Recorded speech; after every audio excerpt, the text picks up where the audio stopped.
नमस्कार, मैं हूं मंजू सोनी और आप देख रहे हैं SKS न्यूज। चलिए बढ़ते हैं आज की खबरों की ओर।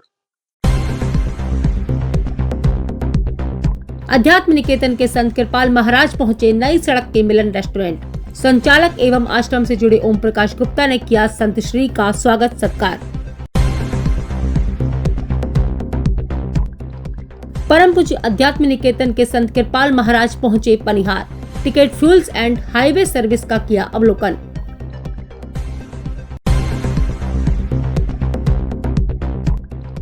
पानी जमा होने को लेकर पड़ोसियों में विवाद, जमकर चले पत्थर, हवाई फायरिंग भी हुई।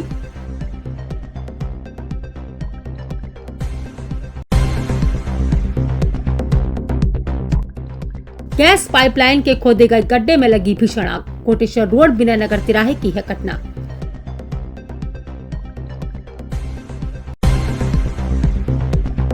अध्यात्म निकेतन आश्रम के वरिष्ठ सत्संगी तथा शहर के जाने माने व्यापारी नेता और समाज सेवी के नई सड़क स्थित मिलन रेस्टोरेंट पर विगत रोज संत कृपाल जी महाराज का आगमन हुआ। यहां मिलन रेस्टोरेंट के संचालक ओम प्रकाश गुप्ता ने उनका स्वागत सत्कार किया और महाराज का आशीर्वाद भी लिया। ओम प्रकाश गुप्ता का यह रेस्टोरेंट 1963 से संचालित है। 1972 से वे खुद इस रेस्टोरेंट का संचालन कर रहे हैं। जीवन के 76 वसंत देख चुके ओम प्रकाश गुप्ता की फिटनेस को देखकर हर कोई आश्चर्य में पड़ जाता है। उनकी संयमित जीवन शैली, निरंतर व्यायाम और जिंदा दिली से वे सिर्फ 50-55 साल के लगते हैं। मिलन रेस्टोरेंट पर पूर्व प्रधानमंत्री अटल बिहारी वाजपेयी सहित भाजपा नेता नारायण सिंह से जलकर भाऊ साहब, पोतनीस, माधव शंकर, इंदिरापुरकर, जगदीश गुप्ता सहित कई नामचीन हस्तियां आती रही हैं और उनकी शाम यहीं गुजरती थी। कांग्रेस और कम्युनिस्ट पार्टी के भी कई नेता यहां नियमित रूप से आते रहे हैं। ओम प्रकाश गुप्ता भाजपा व्यापार प्रकोष्ठ के जिला अध्यक्ष भी रह चुके हैं। महाराज से वे निरंतर आशीर्वाद लेते रहते हैं और उनके दिशा निर्देशन में कार्य करते हैं। यहाँ पर ये मिलन रेस्टोरेंट काफी समय से रहा है और परम पूज्य महाराज जी का बराबर आगमन यहाँ होता रहता है। हम लोग जानना चाहते हैं कि आपकी इस दुकान का क्या इतिहास रहा है, और जैसा कि सुनते आए हैं कि बहुत से बड़े बड़े नामचीन लोग यहाँ पर आते रहे, जरा इस पर थोड़ा प्रकाश डालिए। यहाँ पर शाम के टाइम पर आए पानी जी, भौसा पोती, सेजलकर जी, गड़कर जी, इंदापुरकर जी, उस पर शाम के टाइम यहीं पर मीटिंग हुआ करती थी। और कांग्रेस के टाइम से भी सभी कम्युनिस्ट पार्टी के भी, हिंदू महासभा के भी सभी लोग, गंगाधर राव धनगर से उस टाइम पर भी आया करते थे यहाँ पर। ये करीब 63-64 की बात है कर सकते हैं। कब आपकी ये दुकान की ओपनिंग कब हुई थी? 1963 73 में, 63। तो ये आपने शुरू की है, आपके फादर ने शुरू की है? फादर के साथ हम आया करते थे। 72 से हम ही यहाँ पर बिल्कुल पूरी तरह से हैं। 72 से महाराज जी भी 68 से बराबर होते रहते हैं। महाराज जी कृपा है। बहुत अच्छा। राजपूत छात्रावास के अधीक्षक भरत सिंह भदौरिया के petrol pump, ticket fuels and highway service Panihar पर हाल ही में खोले गए बी कैफे द्वारा भारत पेट्रोलियम पर परम पूज्य गुरुदेव संत कृपाल सिंह महाराज के प्रथम आगमन के शुभ अवसर पर समस्त भदौरिया परिवार द्वारा उनका अपनत्व भारपूर्वक बंधन एवं स्वागत सत्कार किया गया तथा अत्यंत सरल हृदय पर परम पूज्य महाराज से तदुपरांत आशीर्वाद एवं शुभकामनाएं प्राप्त की। इस अवसर पर उज्जैन के प्रकरण के संबंध में राजपूत हितकारिणी सभा ग्वालियर की कार्यकारिणी की एक संक्षिप्त अनौपचारिक बैठक भी संपन्न हुई, जिसमें सभा के सम्मानित अध्यक्ष परम पूज्य संत श्री महामंत्री उत्तम सिंह कुशवाहा, सरनाम सिंह तोमर एडवोकेट, जागेश्वर सिंह भदौरिया एडवोकेट, अभिजीत सिंह भदौरिया तथा मेजबान भरत सिंह भदौरिया सम्मिलित हुए तथा सभा के आगामी कार्यक्रमों के संबंध में आवश्यक विचार विमर्श किया गया। परिवार के सबसे युवा कुंवर राज्यवर्धन भदौरिया से मिलकर सभी ने परिवार और समाज के प्रेरणा स्रोत श्रद्धेय रघुनाथ सिंह भदौरिया को खूब याद किया। सद्गुरु कृपा से बहुत ही अपनत्व और प्रेमपूर्ण माहौल में संपन्न हुए एक अत्यंत सुंदर, सूक्ष्म तथा उपयोगी आयोजन, जिसकी स्मृतियां लंबे समय तक सभी प्रतिभागियों के मानस पर अंकित रहेंगी तथा उनके इस नवीन प्रतिष्ठान की आशातीत सफलता के लिए भी भरत सिंह भदौरिया एवं उनके संपूर्ण परिवार को अध्यात्म निकेतन आश्रम परिवार की ओर से बहुत बहुत बधाइयाँ एवं हार्दिक शुभकामनाएं।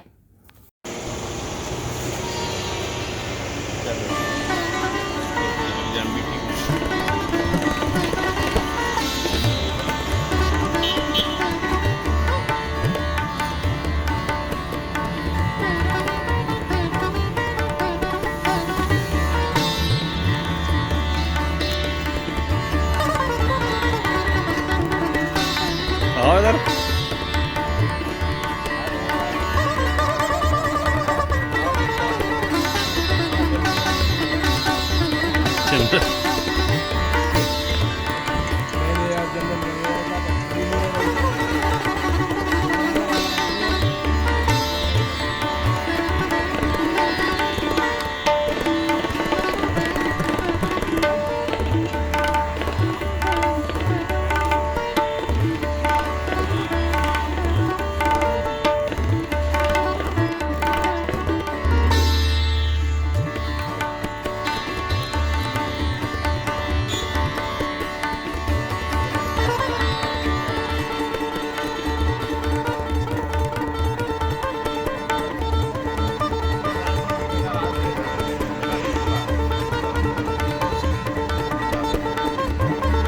बड़ा डिसेंट लग रहा है सब लोग।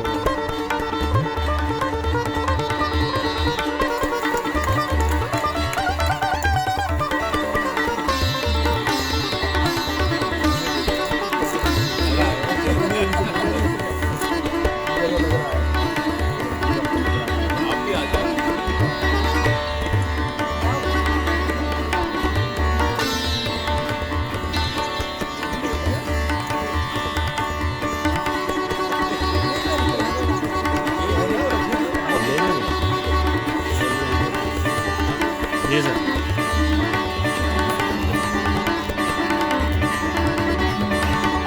चलो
मतलब सम्मान में भी वो दे रहे हो।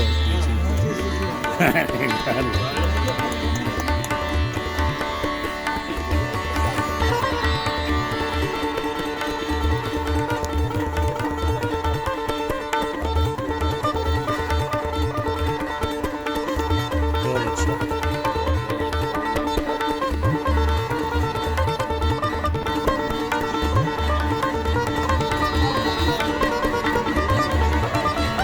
जी जी सब लोग आ जाइए प्लीज। आओ भैया परिवार के लोग आइए।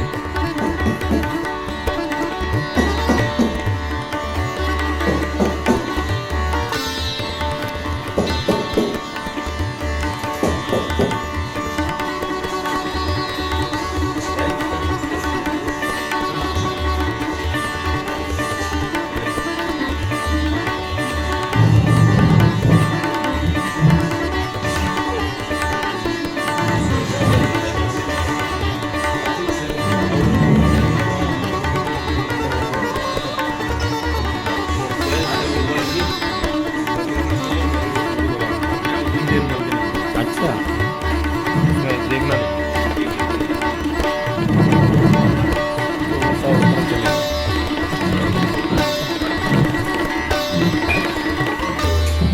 तो गाड़ी पीछे ले लो।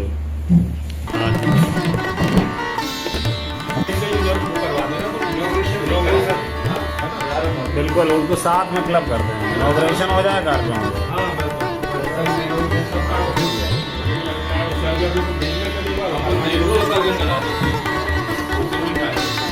जी।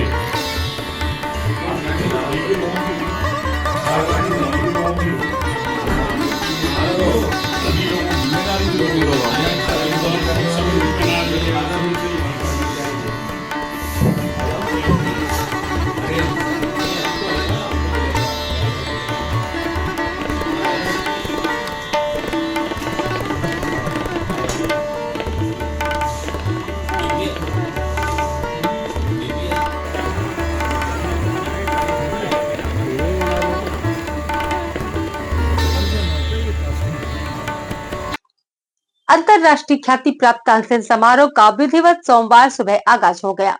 इस मौके पर तानसेन समाधि पर चादर पोशी की गई। इसके बाद ढोलीपुआ महाराज ने हरि कथा का गायन किया। उसके बाद मिलाद हुआ। शाम की सभा में धूमधर्म कलाकारों को तानसेन अलंकरण से सम्मानित किया जाएगा। इस अवसर पर संस्कृति मंत्री सहित वरिष्ठ लोग मौजूद रहे। 5 दिनों तक संगीत प्रेमी का तानसेन समारोह की प्रस्तुतियों में सराबोर रहेंगे। सोमवार सुबह इसकी विधिवत शुरुआत हुई। सबसे पहले तानसेन के मकबरे पर चादर पोशी की गई। इसके बाद ढोलीबुआ महाराज ने हरि कथा और सूफी गायकों ने मिलाद का गायन किया। संस्कृति विभाग के इस आयोजन में शाम को गायन के क्षेत्र में राजा काले को 2024 का तानसेन अलंकरण दिया जाएगा। वहीं 2025 का अलंकरण संतूर वादक कोलकाता के तरुण भट्टाचार्य को दिया जाएगा।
ये इमली थी जो इसके जो पत्ते काटता था उसकी आवाज़ बहुत सुरीली हो जाती थी।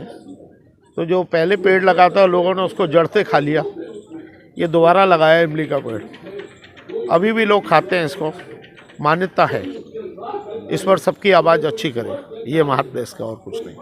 भारतीय शास्त्रीय संगीत के क्षेत्र में दुनिया के सबसे बड़े महोत्सव का शुभारंभ आज यहाँ तानसेन की नगरी संगीत धानी ग्वालियर में शुरू हो रहा है। आज सुबह प्रातः वेला में हरि कथा, मिलाद के और चादर पोशी के साथ पारंपरिक ढंग से तानसेन समारोह की शुरुआत हुई है और सांध्य वेला में चतुर्भुज मंदिर, ऐतिहासिक चतुर्भुज मंदिर की थीम पर बने भव्य आकर्षक मंच पर औपचारिक शुभारंभ होगा।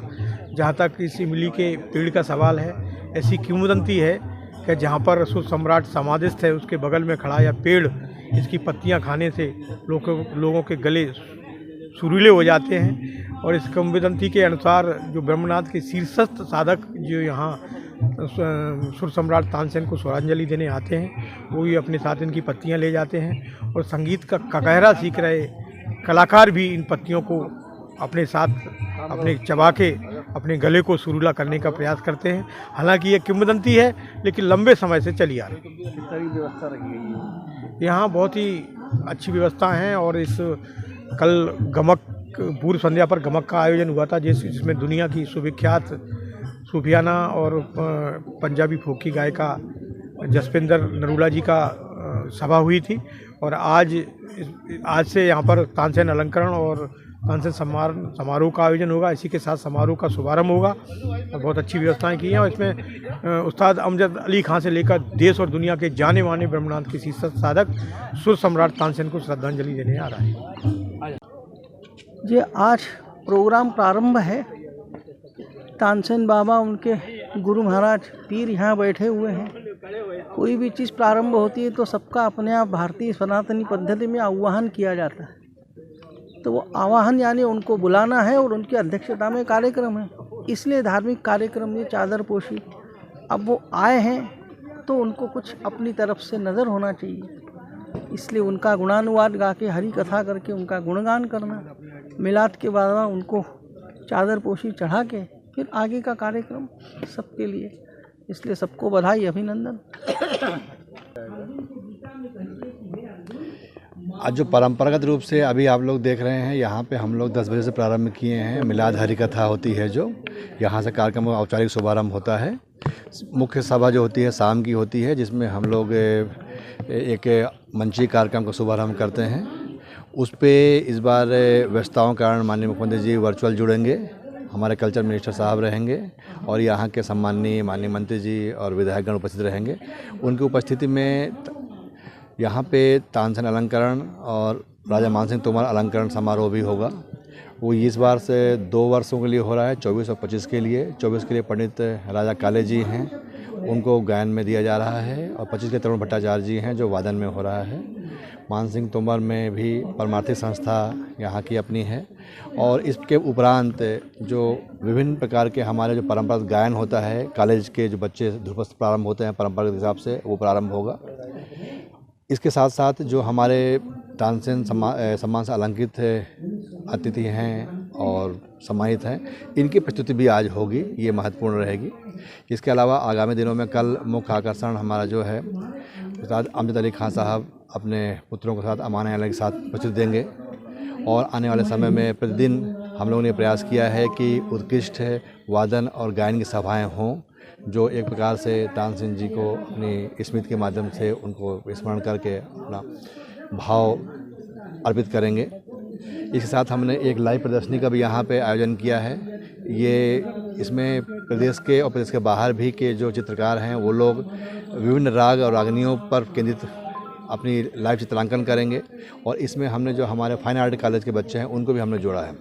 इसके साथ जो पूर्व वर्ष में भी हमने किया था कि कुछ लोग जो नहीं देख पाए हैं, जो हमारे तानसेन की जो प्रस्तुतियाँ हुई हैं पुराने समय में वरिष्ठ कलाकारों ने किया है, उनका वो सुन सकते हैं और उनको देख सकते हैं।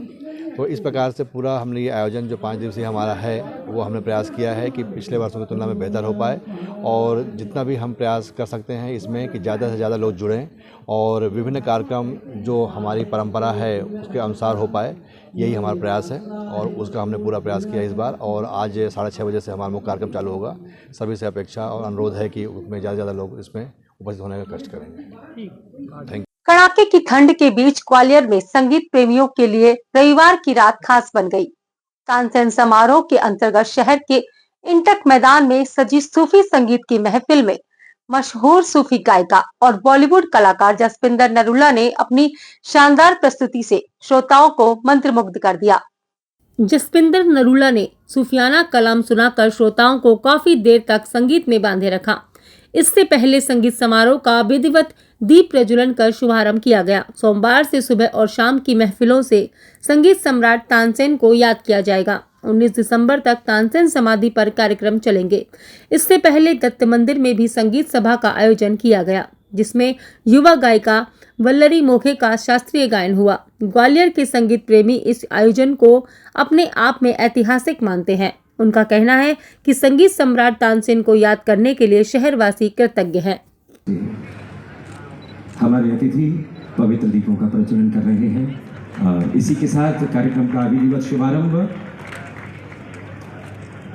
अतिथियों के बीच हमारे बीच में जो अतिथि हैं, उनसे आग्रह है कृपया पुष्पों द्वारा अभिनंदित करें। और साथ ही एक ध्वनि के साथ हम अभिनंदन करते हैं निशाओं का।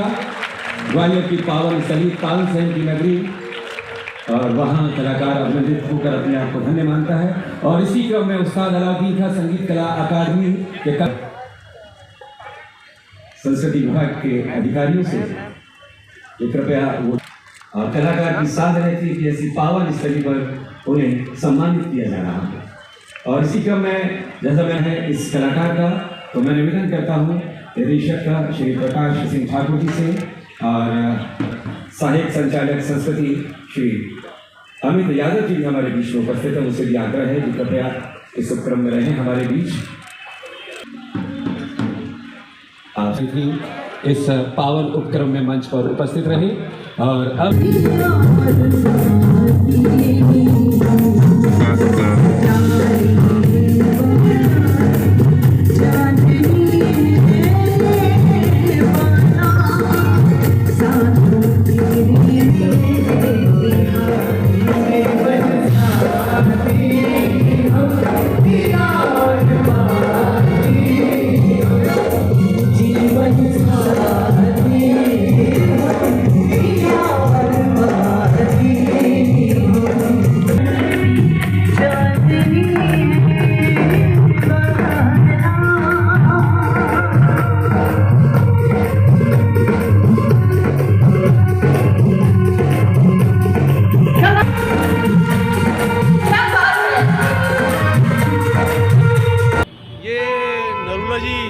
अपनी प्रस्तुति दे रही हैं। मुंबई से आई हैं और सूफी गायिका इनकी बहुत बड़ी गायिका हैं। तानसेन समारोह हमारे ग्वालियर के लिए अद्वितीय धरोहर है और ग्वालियर को एक विश्व में अगर पटल पर ग्वालियर का नाम रोशन हुआ है तो उसमें रोशन में तानसेन एक सितारे की तरह हैं। उनका जो म्यूज़िक था वो म्यूज़िक विश्व लेवल का है और शायद मुझे नहीं लगता कि ऐसा कोई संगीतकार दोबारा से किसी भी धरती पर जन्म लेगा। तो हम ग्वालियर वासियों को एक फ़क्र की बात है कि ऐसे बड़े बड़े गायक हमारे समक्ष आकर अपनी प्रस्तुति देते हैं और ये प्रोग्राम हर साल की तरह साल भी गमक है। कुछ ही सालों पहले ये शुरू हुआ है तो उसमें एक सूफी गायिका आई हुई हैं, तो मुझे बड़ी खुशी हो रही है कि मैं ग्वालियर वासी हूँ और तानसेन जी हमारे ग्वालियर की धरोहर थी। थाटीपुर थाना क्षेत्र में पड़ोसियों के बीच खूनी संघर्ष हो गया। इस दौरान जमकर पथराव हुआ और गोलियां भी चली। घटना का एक वीडियो सोशल मीडिया पर वायरल हो रहा है। पुलिस ने दोनों ही पक्षों के खिलाफ मुकदमा दर्ज कर लिया है। स्पीड ब्रेकर के पास बजरी फैली होने से एक पक्ष के घर के बाहर पानी का जमाव हो रहा था। इसी को लेकर दोनों में विवाद हुआ था। दरअसल थाटीपुर थाना क्षेत्र के अशोक कॉलोनी में रहने वाले लाला उपाध्याय का विवाद सुनील गोस्वामी से हो गया था। विवाद की बजाय गली में स्पीड ब्रेकर से एक और जलभराव होने के कारण गली में पानी भर गया था। इसी बात को लेकर दोनों पक्षों में विवाद हो गया और विवाद इतना बढ़ गया कि मामला मारपीट के साथ साथ पथराव तक आ पहुंचा। सुनील गोस्वामी द्वारा अपनी लाइसेंसी बंदूक से गोलियां भी चलाई गयी। इस विवाद में कुछ महिलाएं और बच्चे भी घायल होने की बात सामने आई है। फिलहाल पुलिस ने दोनों पक्षों को थाने ले जाकर उनके खिलाफ प्रतिबंधात्मक कार्रवाई की है। सिद्धेश्वर नगर कॉलोनी में सिद्धेश्वर नगर अशोक कॉलोनी में थाना थाटीपुर में दोपहर 1 बजे के करीब एक सूचना प्राप्त हुई है FRV में कि दो पक्षों के बीच में मारपीट और गोलीबारी का ऐसा सूचना उन्होंने दी है, जिसके बाद में तत्काल मौके पे FRV थाना प्रभारी और मैं स्वयं वहाँ पे मौके पे गए। स्थानीय लोगों के द्वारा जो चीज़ बताया गया उसमें बताया गया कि दोनों पक्षों के द्वारा उसमें ईंट पत्थर को लेकर एक दूसरे के ऊपर फेंके गए हैं और पक्षों के द्वारा गोली भी चलाई गई है और इसको लेकर के तस्दीक की जा रही है और CCTV फुटेज वहाँ के जब्त किए गए हैं। CCTV फुटेज के आधार पे जिन भी पक्षों के द्वारा फायरिंग की गई है उनके आर्म्स जब्त किए जाएंगे और वैधानिक कार्रवाई की जाएगी। घटना की मूल वजह के पीछे कल रात्रि में जो दोनों पक्षों का घर आमने सामने है और उनके बीच में रोड पे लेकर के ये एक स्पीड ब्रेकर बना रहे हैं और जो कि ऊपर से ढलान से लेकर के पानी नीचे की तरफ आता है और ब्रेकर के पास में कुछ मिट्टी रख देने के कारण सामने वाले पक्ष का चेम्बर बाधित हो रहा था और स्पीड ब्रेकर न बने, इस चीज़ को लेकर के दोनों पक्षों के बीच में मूल विवाद था। तो जिसको लेकर के इनके किराएदार और सामने वाले सुनील गोस्वामी जी और लाला उपाध्याय जी के पक्ष के बीच में वाद विवाद बढ़ता गया। उसके बाद में घटनाक्रम प्रकाश में आया। शहर के भोलापुर थाना क्षेत्र के कोटेश्वर रोड विनयनगर तिराहे पर उस समय हड़कंप मच गया जब गड्ढा खोदने के दौरान वहां से गुजरी गैस की पाइपलाइन फूट गई। इसके बाद बड़े बर्नर की तरह आग काफी देर तक निकलती रही। लोग इसका वीडियो बनाते रहे और सोशल मीडिया पर वायरल करते रहे। घटना की जानकारी मिलते ही पुलिस और दमकल की कई गाड़ियां मौके पर पहुंची और घंटे भर की मशक्कत के बाद आग पर किसी तरह काबू पाया।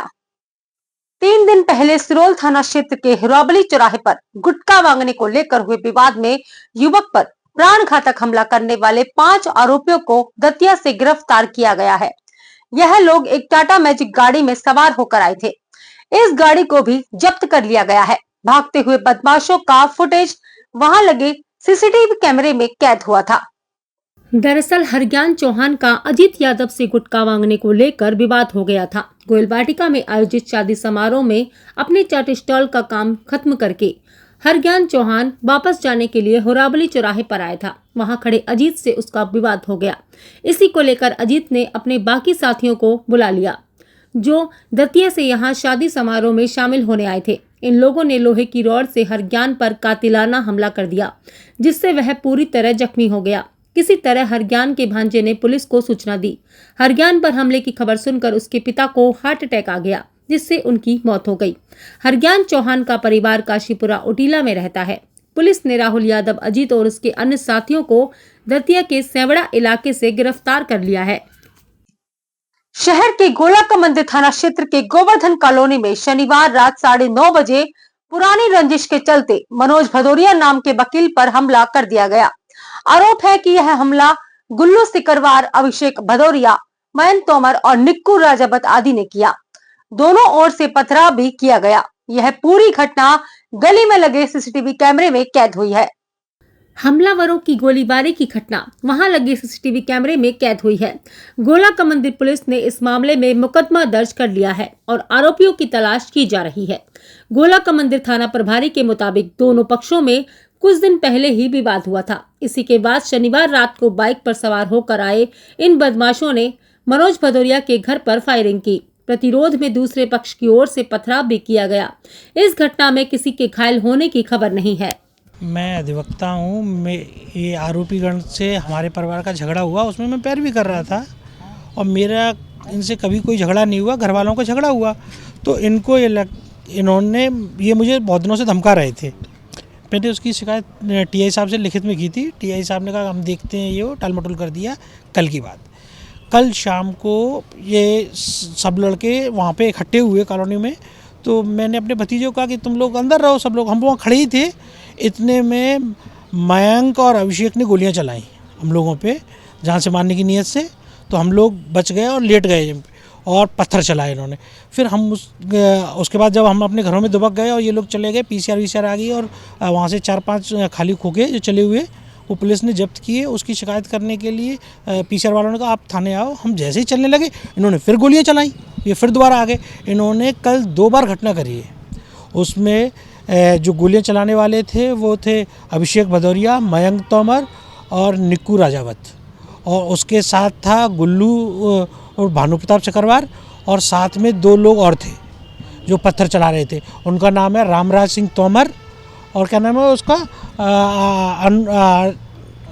अरुण राजावत। हाँ, मनोज भदौरिया हैं। उन्होंने शिकायत की कि रात में 9-9:30 बजे उनके घर में फायरिंग की है। गुल्लू सिकरवार, अभिषेक भदौरिया और मयंक तोमर और निक्कू राजावत, इन लोगों ने फायरिंग की। अपराध पंजीबद्ध करके विवेचना में लिया गया। आरोपी की धरपकड़ के लिए टीमें रवाना की गई हैं। विवाद की वजह क्या सामने आई सर? विवाद पुरानी रंजिश पर से कुछ दिन पहले भी इन्होंने एक झगड़ा हुआ था, उस पर से बता रहे हैं इन लोगों ने इनके घर पर फायरिंग की है।